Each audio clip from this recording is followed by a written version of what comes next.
Saro sa mga dakulang elementary school sa Banwanin Sangay, Camarines Sur, pigbisita kan mga personahe kan MDRRMO para masyertoan pagiging preparado kaini sa posibleng pagbubukas nin limited face-to-face classes ngunya na taon. Yan ang tinutukan live ni Jessica Kalinog. Jessica.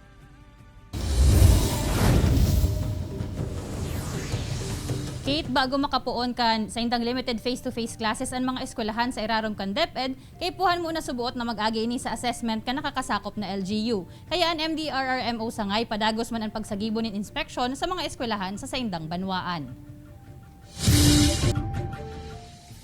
Pagiging preparado kan mga embweltong individual asin ang pagkakaigwanin masasarigan na kaaraman sa tamang COVID-19 management ang pigtutulod kan Sangay Municipal Disaster Risk Reduction Management Office sa kada pagkondusir ninda nin School Safety Assessment Tool Validation sa Banwaan.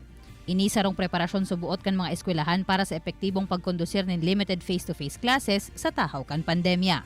Sigon kay Sangay MDRRM Officer Donato Panoy, enot na pigigibo ang orientation sa mga empleyado kan eskwelahan kung saan mabusising pigtutokar ang mga panundo na kaipuhan o tubon para sa pagbabalik eskwela. Urog na ang striktong pag-obserbar kan health protocols. So yan po ang ipapaliwanag mi sa inda ta habo mi po na maging rason na ang eskwelahan o ang DepEd ang maging dahilan para paglakop giraray kay ini yung COVID-19 sa Sangay.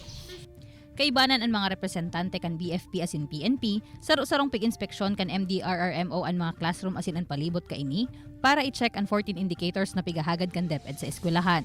Arog kan pagkakaigwan in disinfection area, pakarhay na foot traffic, maray na ventilation sa laog, hand washing area, segregated na basurahan, asin pagkakaigwaman in isolation area. Ang samuya pong after is si gigibuhon po kang mga teachers halimbawa magkaugo ni mga suspected cases, what will they do, ano po ang gigibuhon nila cases in the mga contact. Ang eskwelahan pong ini is fire safe man po siya. Kaso may mga kulang lang po sa ibang classroom is may pa po sindang fire extinguisher which is inirecommend mi po sa principal na dapat po every classroom magkaigwaning sarong fire extinguisher. Tutukdoan man subuot kan MDRRMO sangay nin proper disinfection asin sanitation ang mga estudyante para sinda na mismo ang mag-disinfect kan mga tukawan na gagamito ninda. Pigrekomendaman kan opisina ang pagribay nin face mask kan mga aki antes na maguli, tanganing masyerto na mayo ang mga ining madadarang virus sa saindang harong. Ngunyan excited na akong maray, na mahiling ko ang mga aki, and pati ang teachers excited sinda kasi ang school, bakong school pag mayo ang mga aki. So sinda ang buhay ni.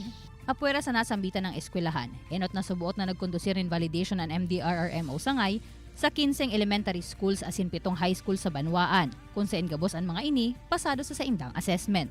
Mantang ang tulong natatadang eskwelahan ang sunod naman nindang bibisitahon sa masunod na semana.